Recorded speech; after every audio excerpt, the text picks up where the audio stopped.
Hey all, Dr. Adam here. Wanted to hop on and talk about salt. Um, that's one thing that may be demonized, maybe villainized. You may be told that you have high blood pressure, different things. Um, but the reality is, if you're not consuming a ton of prepackaged food, if you're not eating fast food, if you're not going to restaurants for multiple meals in a day, this may be something that adding into your diet can help with. So it is estimated from the American Heart Association that 70% of sodium intake in America comes from prepackaged, pre-prepared, or restaurants for getting that much salt into your diet.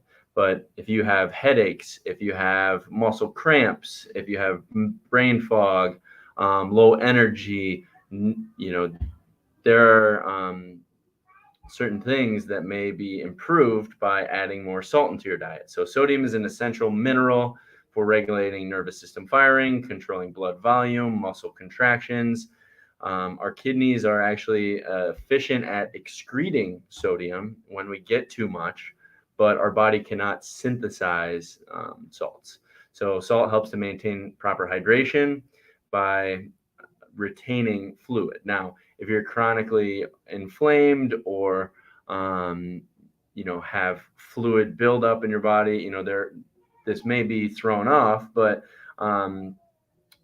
if you drink over a gallon of water a day, just plain water, and let's say it's reverse osmosis water, which doesn't have minerals in it, and you're chronically going to the bathroom, you lose electrolytes when you pee. We do.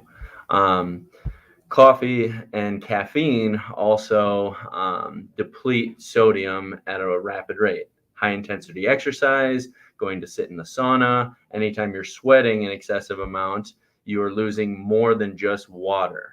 Now, magnesium loss in sweat is 10 times greater if you have a very low salt intake. So it's estimated that over 3/4 of Americans are deficient in magnesium, and this could also be a contributing factor as to why. So if you're low in salt and sweating a lot, your body pulls magnesium, which can be pulled from the bone. It can be pulled from, can also pull calcium from your bone.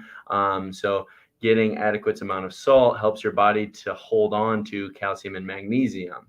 So studies suggest that 3,000 to 500 milligrams of sodium is optimal for health, but this can also go up higher by 2,000 milligrams for every hour of exercise performed. So if you're exercising for an hour a day, there's 2,000 extra milligrams of salt or sodium that is, reduced.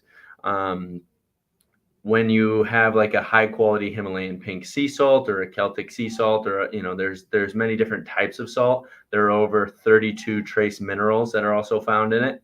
So this is versus like synthetic chemically derived, like a Morton salt that is just sodium and chloride.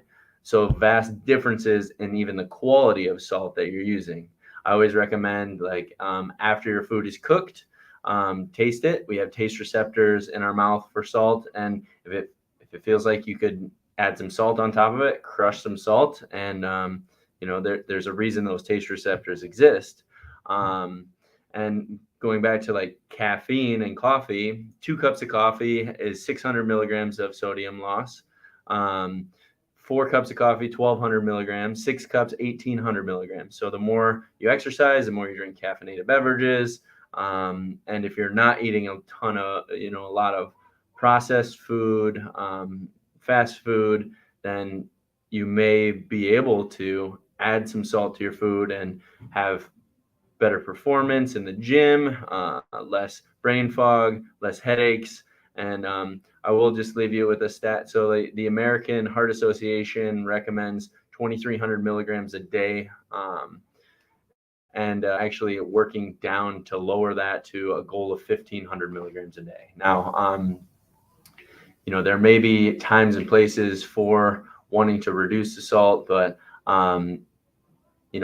in general, I think that people are lower than what they would expect, and that adding a little bit of salt to your diet would definitely help keep you happy, healthy,